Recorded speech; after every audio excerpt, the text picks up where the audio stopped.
Hey friends, welcome back to another Beach Point Kids Friday Funday Variety Show.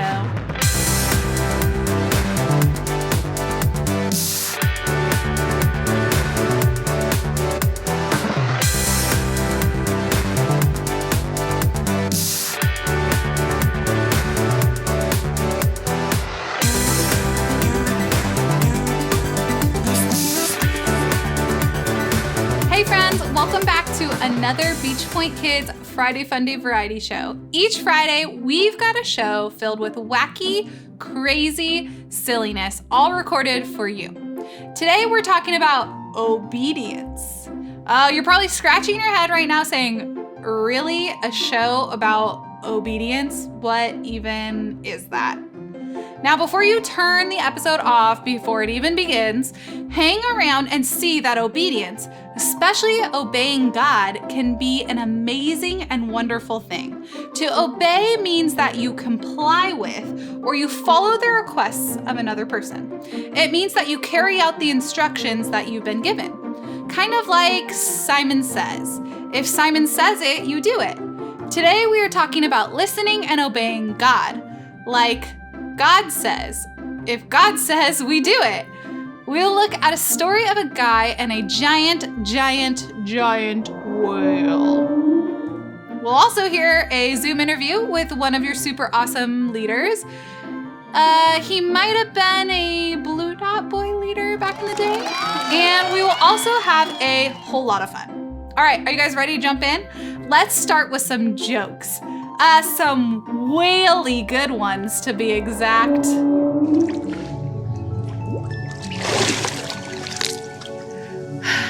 What do whales put on their toast? Jellyfish. What do you call a grandpa whale? A hunchback whale. So, did you hear the one about the flying whale? It's actually a whale of a story. God had a job for Jonah, but Jonah didn't want it. Go to Nineveh, God said, and tell your worst enemies that I love them. No, said Jonah. Those are bad people doing bad things. Exactly, said God. They have run far away from me, but I can't stop loving them.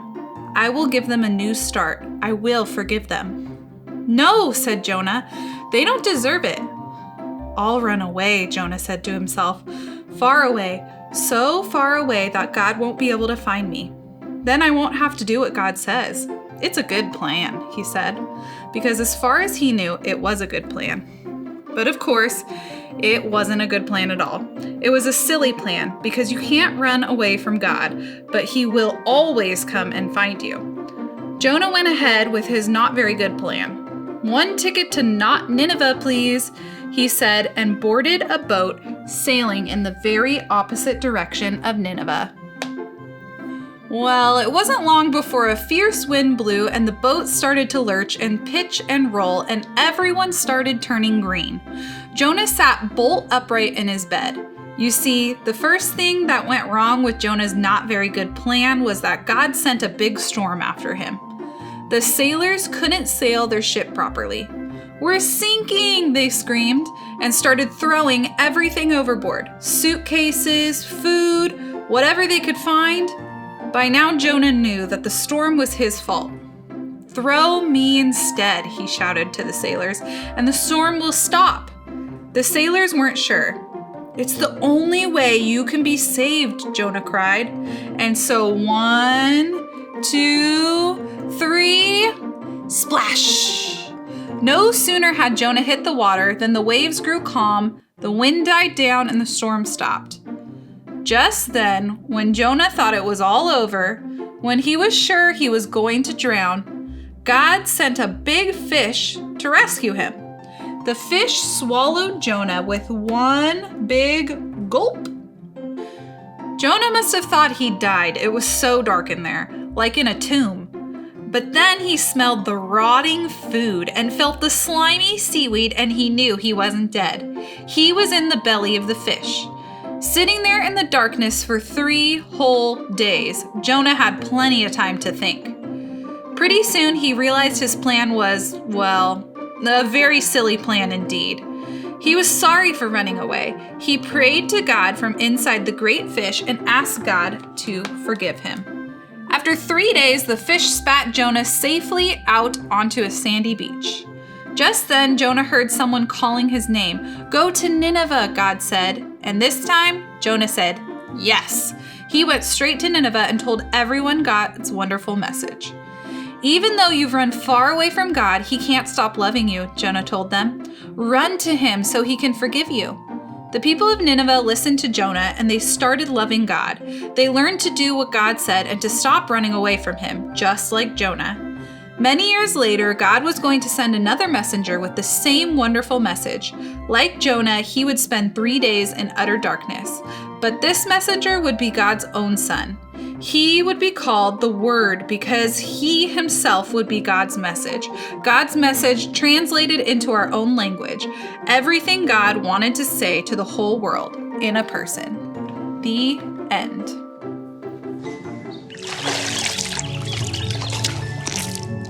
What do you get when you cross a cow and a whale? Shamu. What do you call a pod of musical whales? An orchestra. Why did the whale cross the road? To get to the other tide. Friends, welcome to another Friday Funday Variety Show. Today we have the super cool, super awesome Mr. Manny with us. Hey guys. How's it going? It's going well.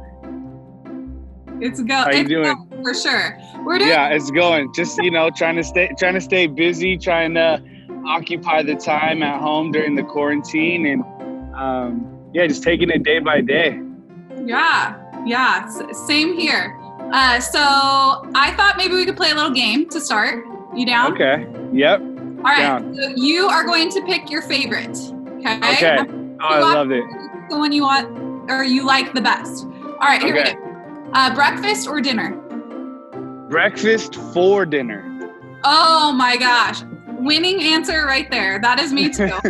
Breakfast for dinner anytime. Breakfast burritos, give them. Love them. Do you have a favorite breakfast food? I love it all, but I love the breakfast burritos that Amelia Terich always gets from, I think it's donuts and burgers or something like that on Bouchard and Howe. It's like if you've ever been to VBS, you'll see me eating a breakfast burrito from Mrs. Terich. Right. Those things are the best. Yeah. So good. Okay, next one. Inside or outside? Outside. As you can see. You are right now, outside. As you can see. Yes. All right, next one, but I already think I know the answer to this one. Summer or winter? Summer. Do you have a favorite part of summer? Yes, probably my absolute favorite part of summer is I love 4th of July, but I love when school gets out. When school's out, and the cool thing about being a college student is that you get out earlier than all the elementary, high school, and middle school kids. So you actually get to have a couple of weeks where it's not as crowded. So right before all of you guys get out of school, I get to have a couple of weeks out at the beach by myself. And then that's my favorite part. Yeah, it's the college sweet spot. You have summer all to yourself. You don't have to see anyone else. I love that. I get that. All right, next one. Movies or board games? Movies. Do you have a favorite movie? I love my favorite movie. I think I'm going to have to say Remember the Titans. Nice. A classic for sure. Yeah. Love it. All right, next one. Baseball or basketball? Basketball, 100%. To watch or to play? To watch and play. Ooh. Okay. I want to say this though. Watching basketball on TV, playing basketball, but I would rather go to a baseball game with my friends than to go to a basketball game in person. Because I think that the community aspect of baseball games is way more fun than going to a live basketball game. Could it be because the game is so slow that you get to just talk to people? Yep, 100%. And the food's better. The food comes to you. It's less expensive. It's just the whole experience. You could go with way more people. Even like kids can go. So I love it. And yeah, so I definitely would. I'd rather go to an Angel game in person than a Laker game in person. All right, cool. And here's my last one for you. Leading or following? It's kind of a weird one. I'm gonna have to say following, because you can't be a good leader unless you're a good follower.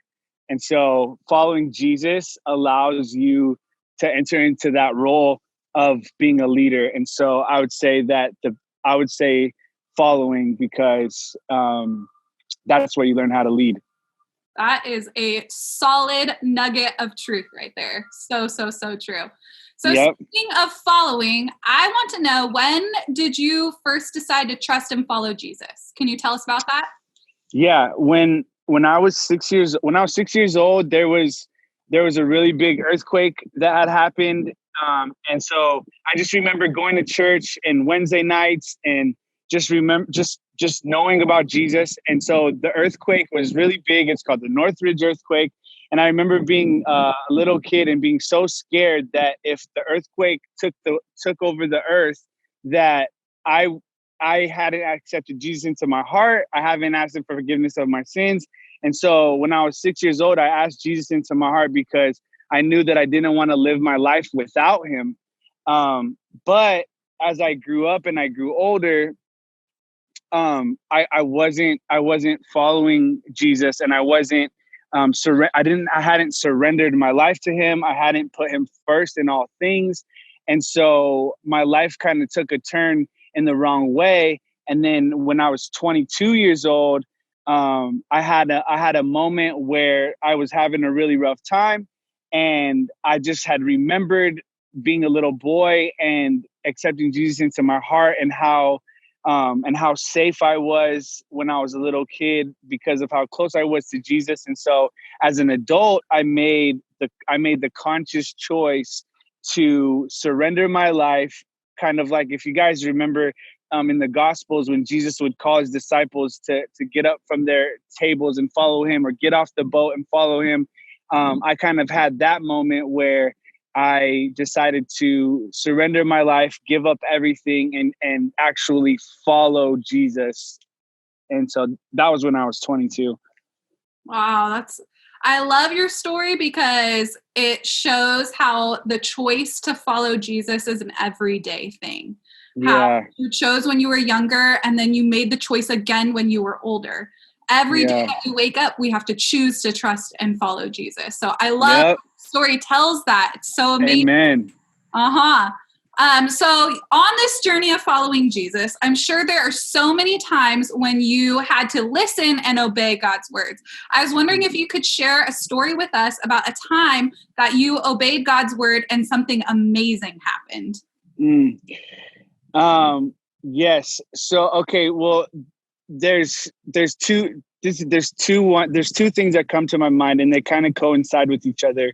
But the first thing was when I didn't have a place to live, and I was going through a really rough time. And I'd asked some people that were really close to me if I could move in with them, and they said no. And I thought they were going to say yes. And I thought that it was going to be a good situation, and I was going to be able to move in with them. And so when I asked them, they said they would get back to me, and they got back to me. And then they just let me know that it wouldn't be a good idea if I moved in at that time. And so initially I was very sad. I was very upset. I was like frustrated and dealing with natural human emotions.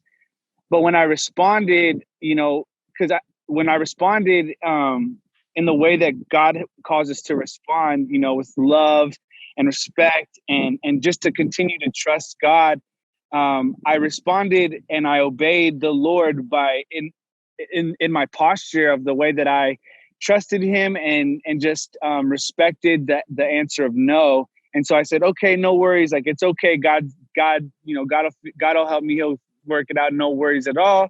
we hung up the phone. And so then I sat on the curb and I was like very sad and upset. But I said, you know what, God, if I use the metaphor of fire, like Shadrach, Meshach, and Abednego. Lord, if I'm going to go through the fire and I'm going to go through this difficult time, then I know you're going to be with me and I'm okay with whatever happens. And so my response, I just chose to be obedient to Christ and how he calls us, to respond in those ways, to trust him, even when things don't go our way. And so I had that place in my heart where I just was submitting to the Lord. And then about 5 minutes later, the wife of the man that I was on the phone with called me, and the same family called me and said I could move in. And so there was some miscommunication on their part. And so there was a miscommunication, and for whatever reason, I don't know, but obviously I think God was just doing something in my heart. And the mom called me and said that I could move in and all this stuff. And I was like, oh my gosh, I surrendered to God and I was obedient in that, even in the no that I received. And just right after that, kind of like, if you guys remember, when Abraham had to sacrifice his son Isaac. And so he just was obedient to God and he went to sacrifice his son. And right when he put his son on the altar, the Lord gave him a different sacrifice to use, and his son was able to live. And I think that it was important because he was obedient to whatever God was going to do. And in that, God took care of him. And sometimes God uses situations like that to expose our heart, to help our heart, to help us grow closer to him. And so I ended up moving in with that family. And then I began to embark on this journey of school. And so I went back to college, and the family really helped me with college. And it was very scary, but God was leading me to go to school. And so he kept on putting these things in front of me, and I walked the journey. And although it was scary, although I'm an older student and I haven't been in school for such a long time, I just obeyed God and I followed his lead. And I ended up getting accepted to go to Vanguard University in Costa Mesa. And then in that obedience, in that little step, I started at junior college. And in that little step of obedience and following God into my journey of education, God opened the door for me to go to Vanguard. I ended up getting my own apartment at Vanguard. I get to play on the basketball team at Vanguard. I get to preach at chapel at Vanguard and grow in where God is leading me with preaching and teaching and my education. And I've been able to help so many young college students who just come out of high school develop a personal relationship with God, because since I'm about 10 years older than all of them, I'm able to walk them through the mistakes that I made when I was their age.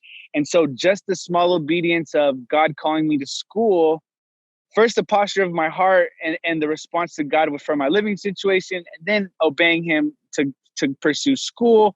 And now all of a sudden, all these amazing things are happening at my school. And it's just been an absolute blessing. And one small act of obedience, one even in our responses, because sometimes the obedience comes from our response, and sometimes the obedience comes from our actual physical action of doing something. And so both are actions, but different types, but the results are just amazing when you obey the Lord. I love that. Today in this episode, we're talking about the story of Jonah and how disobedience has a reaction and obedience has a reaction too. And I love the little steps of obedience that you took caused a chain reaction of just amazing things where God's protection was on you and his favor was on you because you chose to listen and obey him. So cool. Yeah. I love it. So since you have so many times that you have obeyed God's words and amazing things have happened, can you please tell the person who is watching this, the person who is making a first-time decision to trust, to obey God's words, what's something that you can tell them to encourage them to do that thing, to obey God? Okay, so I would tell you this. The decision that you make to obey God, to follow God, to put your trust in him is the best decision you could ever make, ever, because that one decision will just go crazy in your life in all the most amazing ways, and you'll be able to find joy in all circumstances, and you'll be able to experience heaven on earth just by being in the presence of God. And it's just so amazing. The best decision you could ever make. And I will say that it's not always easy. It's not always easy, and you're gonna run into hard situations and hard times, but it's completely worth it no matter what. It's always worth it. If you ever doubt, if you ever get to a place where you're like, oh, this is getting hard, just know that it's so worth it. And when you pursue and put God first in your life, He will put the people around you to help you get through whatever you're facing, whatever you're struggling with, and He will take care of you in all ways, and it will be completely worth it. It's the most amazing thing ever, but you will face hard times, but God will get you through it. Love it. It reminds me of what we talk about in kids ministry so often, that God knows us, loves us, and He wants to guide us, and that He's with us every step of the way. So good. Yep. I love it. All right. I have one last question for you, and it's the question for everyone that we have on this show. And the question is, if you could only pick one story from the Bible that's your very favorite, what would it be? Okay. Favorite Bible story, without a doubt, hands down, Jesus dying on the cross and resurrecting, because if we didn't have that story, we wouldn't need any of the other stories. We wouldn't have any of the other stories. That story is the cornerstone of our entire history. But aside from my favorite, I'll have to say my second favorite. Okay. My second favorite is the story of Saul when he becomes Paul, and how he was persecuting Christians and just really living the wrong life, basically going against everything that God calls us to do and against Christians. And he had an encounter with God, and he ended up changing his life, changing his name, and becoming one of the most prolific writers in history of the Bible, one of the most incredible biblical figures and characters that we have to look at the example of how to live as Christians in this day. And so I just love the transformation and how God could use someone who hated him and hated his children to then help build his kingdom and love his children and love him. And so it's just a beautiful story. So that's my 1A, and that's my 1 and 2. So I love it. We got 2. That's great. Yeah. All right. Thank you so much for taking the time to talk to us today, to hear all this encouragement, to just be encouraged to listen and obey God's words. Thank you so much, Manny. Of course. I love you guys. I just wish I could just be with you all right now. I'm so excited. Once the quarantine lifts and we're able to be back in the building that we worship together in, I can't wait, because I'm definitely going to come visit and see you guys. I love you. I'm praying for you. And I just hope you have a great day today. Thank you so much. You're welcome. Bye, guys. Bye, Manny. See you later, dude. Yeah. Let's play a game of Simon Says. You ready? Stand up wherever you are and join in with us. So Simon says, put one hand in the air. Simon says, put the other hand in the air. Simon says, wave them around like you just don't care. Simon says, spin around. Simon says, touch the ground. Simon says, jump up and down. Now stop. Did you stop? If you did, you're out. Simon didn't say to stop jumping. Okay. Simon says, stop jumping. Simon says, stand on one foot. Simon says, switch and stand on the other foot. Simon says, put both feet on the ground. Simon says, clap your hands 10 times. Simon says, put your hand on your head. Now start patting your head with that exact hand. All right, did you stop? If you did, you're out. Simon didn't say to pat your head. Okay, Simon says, game over. Did you make it to the end? Today is all about obedience. Listening and obeying is what makes the game Simon Says so much fun. Listening and obeying is also what helps our life, our adventure with Jesus. Rock. Today we heard a story of Jonah, and we talked about how every single action has a reaction or a consequence. Now, consequences can be good and consequences can be bad. We know that when Jonah disobeyed God, his adventure took a not so good turn and he ended up in the belly of a whale. When we disobey God, when we hear his words and we choose to ignore them or not follow them, there will be consequences. You see, God's words always tell us to love others.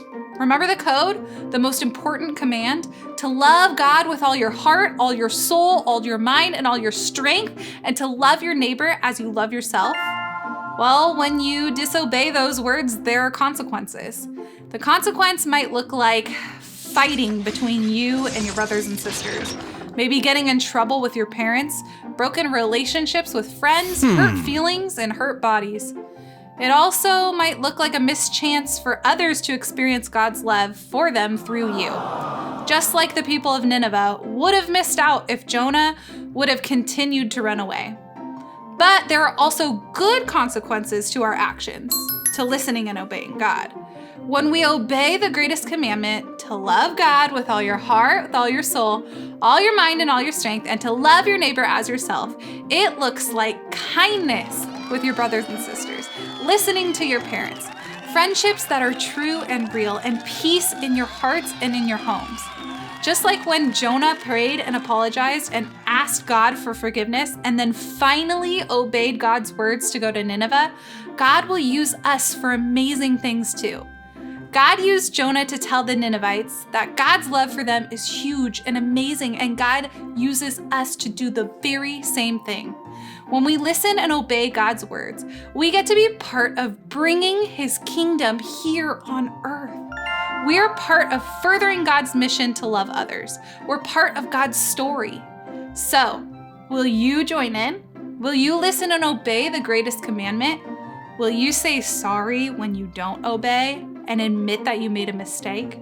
God is with you and he loves you. He will always forgive you and he will always help you. All right, friends, that's all for today. I can't wait to see you on Sunday. Bye.